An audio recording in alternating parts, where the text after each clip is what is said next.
Welcome. We are opening up the webinar room a couple minutes. I see we have a few people already here, and I see some familiar faces and some new names. TJ, Dale, Larry, Kate, Linda, Jack, Lynn. Good to see all of you. We will be getting started in just a couple minutes. So everyone should see, and I'll go over logistics again once we officially get started, but for the people who are here early, there are some tabs to the right of your screen probably for chat. Works much like Instant Messenger. A questions tab where you can ask away on some questions. There is a polls tab, which throughout the webinar we'll be putting out some polls.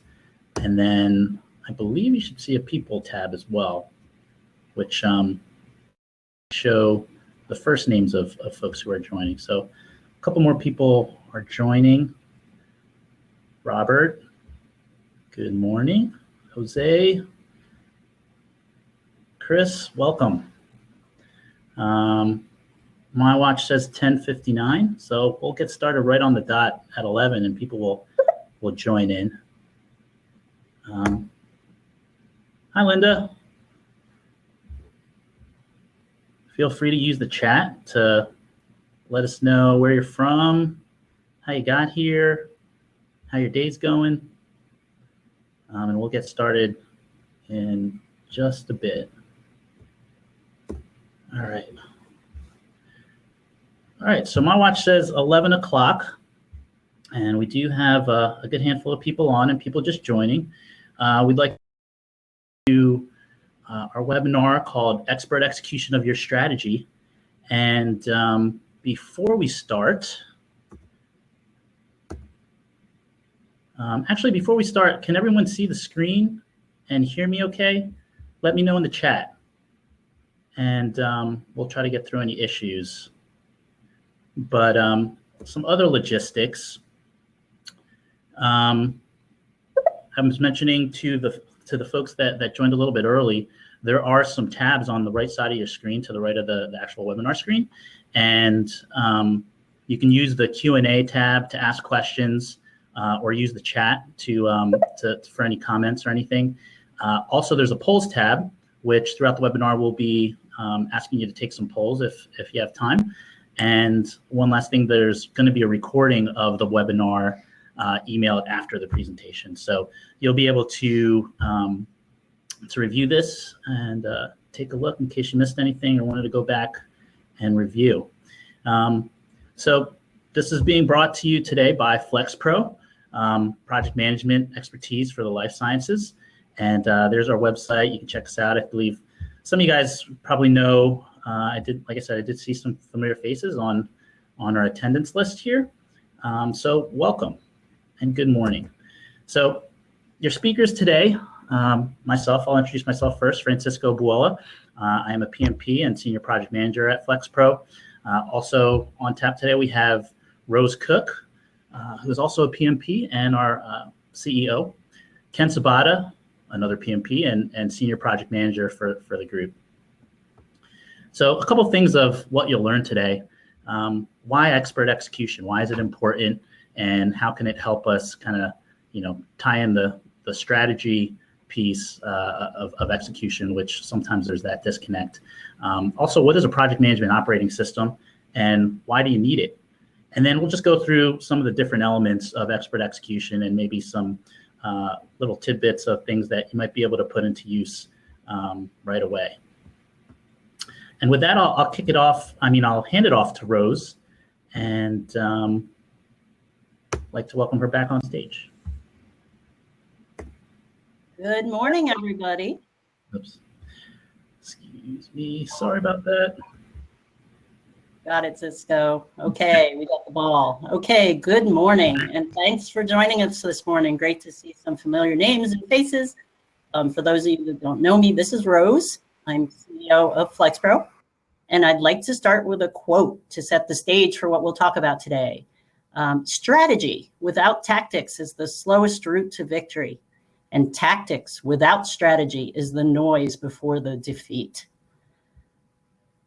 In our life sciences industry today, whether you're looking to execute a drug development strategy, a supply chain strategy, or a regulatory filing strategy, using the right tactics is absolutely key. And why is this expert execution so important? To put it as simply as I can, we just are not getting enough of our projects done. It's not for lack of effort and the best of intentions, but honestly, we often fail and we fall short at the execution and the implementation stage. And I'll share some industry info here to support why I'm saying this. Firstly, according to an annual survey by the Project Management Institute, or known as PMI, only 69% of projects meet their original goals and business intent. That leaves many projects missing their mark. So, but on a positive note, 38% more projects meet their goals at organizations that have an enterprise-wide project management office that's highly aligned with their organizational strategy. So these are the organizations that put in a system to enable them to be successful. And if you look at the second bullet, in December 2016, just less than a year ago, a law was passed by the federal government called the Program Management Improvement and Accountability Act, or PMIAA, as it's called. So the federal government recognized the importance of maximizing efficiency and generating successful program outcomes through effective project and program management. And the scope of this law does include a critical agency, the Department of Health and Human Services, which is where the FDA sits. So the FDA itself is being held to these higher standards for project execution. And what does this all mean? I mean, for us, ultimately, in life sciences, when programs and strategies are executed well, we're able to get life-changing products to patients as soon as possible. So how do we expertly move from strategy to execution, you ask? A project management operating system, what we're calling PMOS, is really the answer. At the highest level, if you think about it, every initiative starts with some form of strategy or vision. And whether it's at the company level, the division level, or the department level, in fact, it starts with a strategy. But without expert execution, that strategy is never realized. And unfortunately, many strategies fail at this execution or implementation phase. It's where the rubber meets the road, as they say. So a project management operating system, PMOS, bridges that gap. And now we'll move into our next segment where Ken Sabata, FlexPro's senior PM, will dig a little bit deeper into the key elements of a project management operating system. So I'll turn it over to Ken.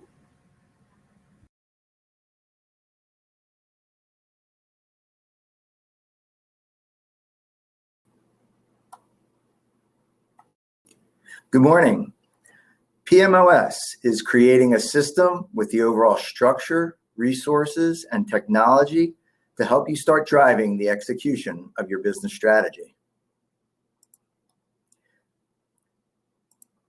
Think of a PMOS as a well-oiled machine, whether you're starting out with the basics, like a Ford Model T, or James Bond's Aston Martin DB5 with more sophisticated features, higher speed, and efficiency. So let's talk about the elements of PMOS.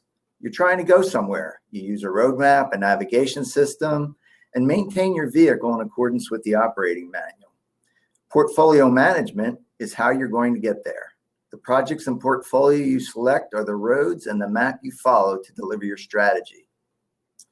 You'll be doing analysis and review of your projects and prioritization, monitoring the health of your portfolio. You'll have steering committees to help you navigate. Do you keep going on the path you're traveling or stop or change course? And to do that, you'll conduct timely meetings with decision makers and gatekeepers present, adhering to consistency in your decision-making process and approval criteria. The next element, people, your project managers, your drivers.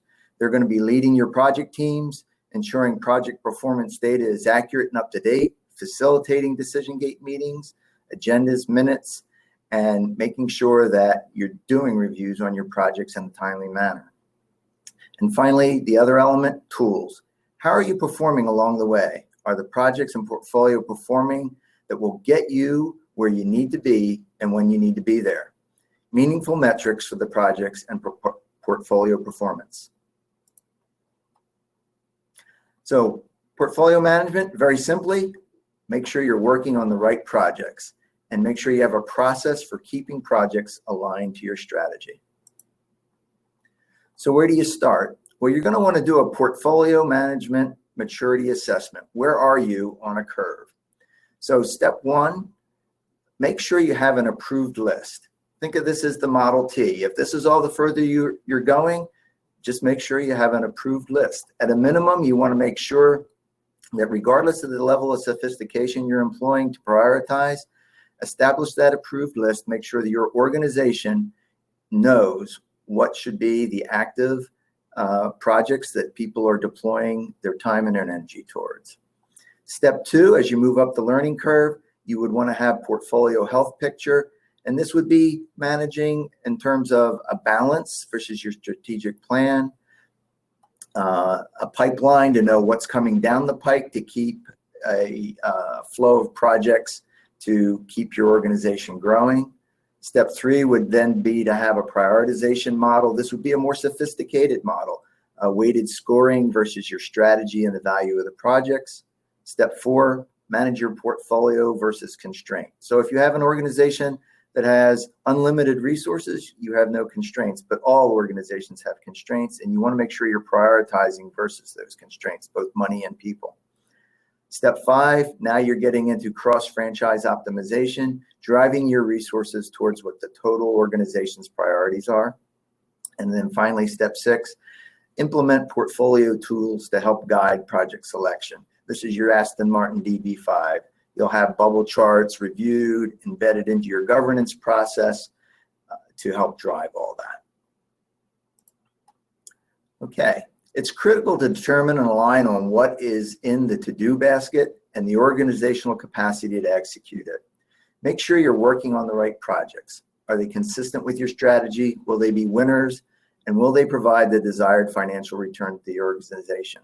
So there's three basic questions you can be asking yourself. Is it needed? Is there really a need or desire for the product or the service or the process that this project is out to deliver? Can it be made or delivered? Will the final product or process satisfy the intended customer or consumer? Can we win? Can what you're doing provide a competitive advantage? Can that advantage be sustained? How will competitors respond? Can a company be competitive? And then finally, is it worth doing? Will the end result be profitable at an acceptable risk? Are you forecasting returns greater than the costs? Does it make strategic sense and fit with your overall strategy? And will your top management support it? Now that you know which projects you're going to work on, you're going to want to establish a pace of interval that you're going to check progress and who will be the decision makers as to whether these projects continue to be supported. So how to manage that process? You don't want to categorize the projects into whether they're new product development or base business or supply chain. And then you want to define who gets to decide on what. Establish go, no criteria in order to move on to the next stage. What's depicted on the slide is a typical new product development decision gate process where you're scoping and moving on. People. So you want to choose the right project manager. Think of your project manager as your driver. This is going to be operational maturity and the need for the project. Do you need just a good driver, a student some fairly small initiative, or do you need that race car driver who can handle the complexity and speed with which you're trying to move? So to do that, you're going to want to conduct a PM competency assessment. Identify those individuals who are going to perform as project managers. Assess their capabilities versus what I call the as is and the to be state, and develop plans for their deployment, who can handle what, and development to enhance their skills and capabilities. The competencies we're showing on the slide are consistent with the PMI talent triangle. Let's talk about them. Technical skills. There's an element here called functional competency. Does the person that you're asking to be the PM understand the field in which they're operating? New product development, operations, IT, etc. And then project management skills. These are the things such as the ability to plan, do risk mitigation, and lead the execution of the projects. Now the people skills, leadership skills. How are they at motivating and developing and inspiring your teams into successful completion of the objectives? How are their collaboration skills? They need to be able to apply effective communication methods to integrate team members and stakeholders, manage conflicts, and communicate project results outside the team. And then finally, business skills. There's a need for marketplace and business focus. Make sure there's an alignment between customer requirements and the project objectives, deliverables, and the strategy. And this person would be someone who keeps abreast of the trends and the competitive landscape. And then organizational influence.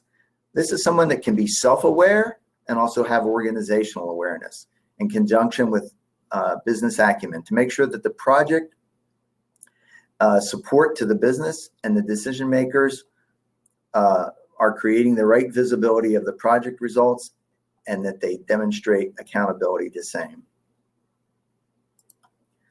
Okay, so the PM competency development, you'll conduct your maturity assessment, you're going to establish a PM competency level, and then you're going to develop individualized plans to mitigate those gaps, and then implement that individualized training program. The toolbox. All right, so you wouldn't use a hammer to drive a screw, and you wouldn't use a chainsaw to change the tire on a car. You want to use the right tools, and these are the templates and systems for project and portfolio management you want to deploy. So these again are going to be linked to where you stand in terms of your PMOS maturity. At a very basic level, you can drive a project using minutes and action items. But as you become more sophisticated, you'll want to maybe employ project scheduling software, move up the curve to project dashboards and metrics, and then, depending on where you are, and deploy an enterprise project portfolio system. So a dashboard in your car provides key indicators of vehicle performance. You cannot improve or monitor the health of that which you do not measure. Even the simplest of dashboards can help an organization monitor progress and performance of the projects they are counting on to deliver their strategy. What we're showing here is a simple four-square looking at the project progress, the risks, and mitigations.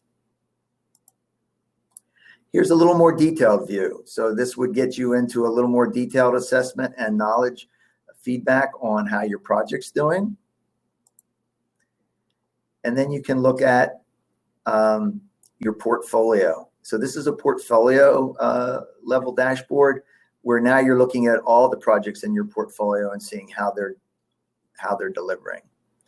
Now I'm going to be turning it back over to Rose for some closing remarks.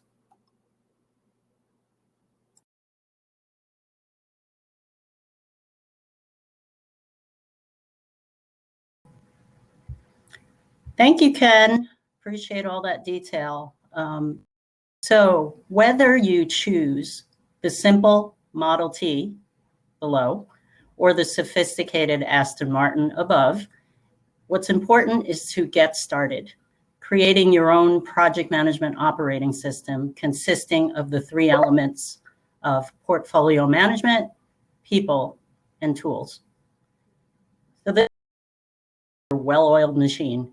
So don't wait just because your organization or your department, for that matter, doesn't have the budget or the resources to implement an expensive system, just start small and simple. Then add the bells and whistles later as your resources allow. I'll give you a live example. For example, we did work with one life sciences client with no project management organization or project managers at all to implement a simple project management operating system. It consisted of simply an approved list of projects, meeting minutes and action items, a simple dashboard, all led by a dedicated PM that came from FlexPro. But in less than a year, they basically told us, you've helped us prove the value of project management to our senior leaders. And they were able to get approval to start a small project management department. So the reason for the story is to explain that the key is really just to get started.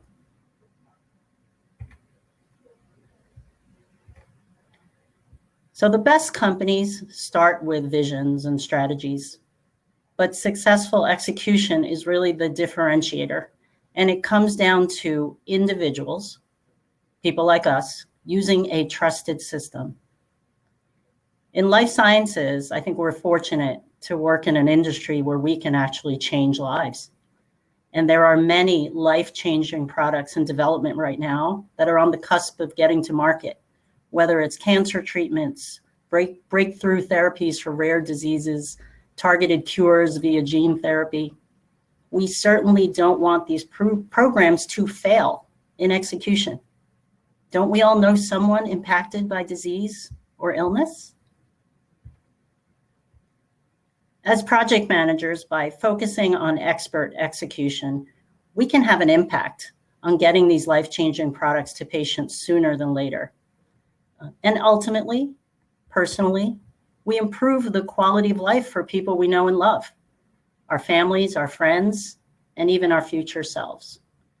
We truly can make a difference.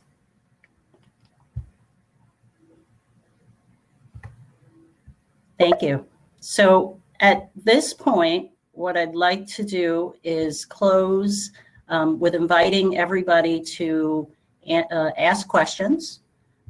We will address them here, and Ken Sabata will join us back on stage so that we can take your questions personally and give you what you're looking for in the last few minutes that we have reserved for this webinar.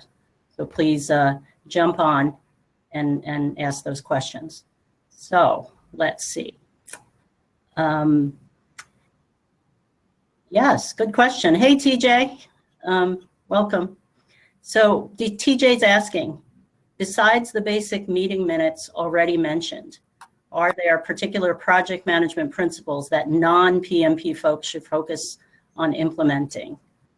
Ken, if you could give that some thought and reply here to TJ. Sure.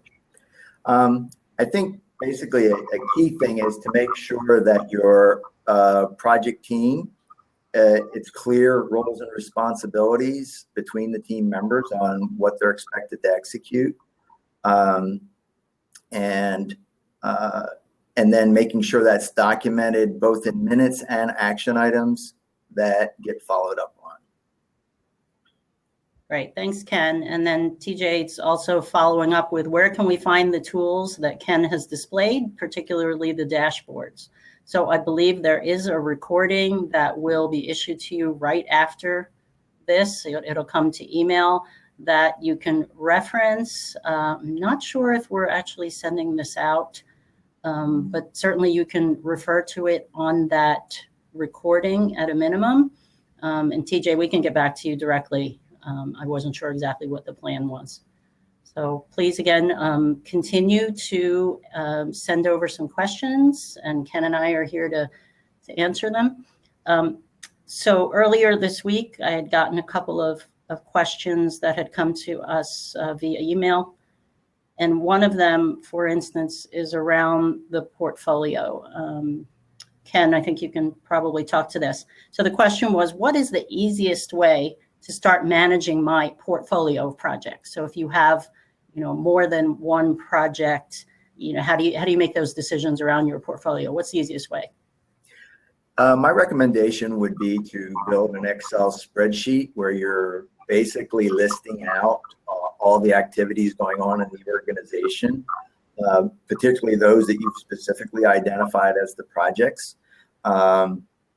And then you're going to need to rank them in some manner. And it basically it can be a forced ranking where it's based on management preference to applying some financial return tools potentially, or linked to the strategy in terms of brand preference or brand growth strategy. But just get them listed and get them prioritized is the main starting point. Great. Thanks, Ken. Another question coming in is, do you have any PM software that you would recommend, Ken? There's lots out there. I'm a big proponent of MS Project in terms of the scheduling software, and linked with, I also use Excel to manage other aspects of project management. There's a software out there called Asana, which can be used. That's an online thing that you might want to check out. Yeah, and there are lots of them out there today. I think it feels like every week there's new software options out there. Here in the FlexPro office, we are actually using Asana, and it's working pretty well. What it is it's a combination project management and collaboration tool that is easy to deploy and gets everybody on board to the status. And it doesn't matter if you're geographically dispersed. It's really something that's starting to work very, very well for us. It's not your traditional scheduling tool. It's more of a collaboration, to-do list, things like that. Check it out. It's called Asana. But again, many of them out there. We'd love to hear too if there's others that work for you. Okay, let me just take a quick perusal here. And Linda, hey, Linda, how are you? Her question is, can you share the slides? I believe we can. Cisco will take care of that in the background. Thank you, Linda, for your request. We have a couple more minutes, so please, if there are other questions that you want to send to us via the questions tab, we're happy to answer them since we have a couple of minutes here. I do have one more that came in offline. It's a question on tools. If I'm not a trained project manager, but have been tasked with managing a project, what basic tools should I start with first? You may have covered this a little bit, Ken, but anything to add? Sure. Clearly, I've found it quite effective to hold regular team meetings, be very accurate in the meeting minuting and action items. And then actually the real key is to then follow up on those. You typically have to be diligent if your organization is in a relatively lower maturity state in terms of implementing project management. There's a question in the chat too that Cisco pointed out to me. Hi, Rich. Derailers like scope creep management and stakeholder accountability issues. These are real challenges, I have to admit. I think the real key here is to make sure at the outset of the project that you, in fact, really well document your scope. And I use a very simple tool called What's In, What's Out. And I make sure that my project sponsor and the key stakeholders are aligned to that. And then when people start looking for things to move outside of that box, you have to be very rigorous and have the strength to push back and say, hey, it's not that we can't do this, but you need to understand the implications of making that change. And again, hold your stakeholders accountable to that. It can't be just people get what they doing it because they want it. Yeah, and I there's hope that a lot helps. absolutely. And you know, it may sound simple, some of these concepts, but it's amazing the power of documenting something. You know, people have short-term memories, right? They forget what they agreed to, what was in, what was out. So the beauty of going through that exercise and scope is everyone agrees, and then you have a document to remind everybody 3 months down the road when they forgot that everybody agreed. Document who was there, whoever, you know, who decided what was in, what was out. It's very powerful, very simple. You don't need to take a week to do it. You just gather in the room for an hour, and it will be very useful later when people have forgotten. It's happened to us many times. Yeah, and I would say the other thing is that tool is very useful whether you're doing a new product development or you're doing any other kind of project. A lot of times the key is that there's a very strong interdependency between the product features and the project scope.